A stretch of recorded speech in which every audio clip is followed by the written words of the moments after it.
24 anyos na lalaki na tinaguri ang top 3 provincial most wanted person na may kasong qualified rape through sexual assault, arestado sa operasyon ng PNP Bohol.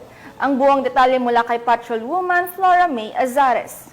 Usap ng top 3 most wanted person provincial level matapos itong maaresto ng kapulisan ng Bohol sa barangay Santo Niño, Tuburan, Cebu, noong 18 ng Oktubre nitong kasalukuyan.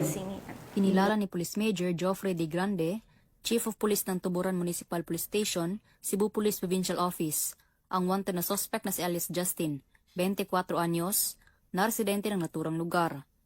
Ayon sa ulat ng mga otoridad, bandang alas 8:20 ng gabi, nang maaresto ng kapulisan ang suspect sa bisa ng warrant of arrest para sa kasong qualified rape through sexual assault na may 200,000 pesos na rekomendadong piyansa.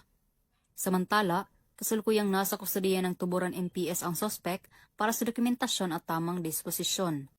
Ang panggagahasa ay tumutukoy sa akto ng sakritang pakikipagtali o paglabag sa dangal ng isang tao sa pamamagitan ng dahas, pananakot o pamimigit.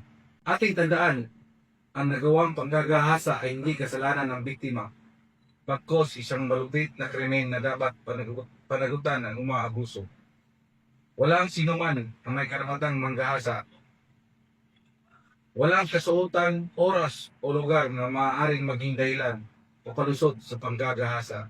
Ang biktima ay dapat suportahan at hindi husgahan.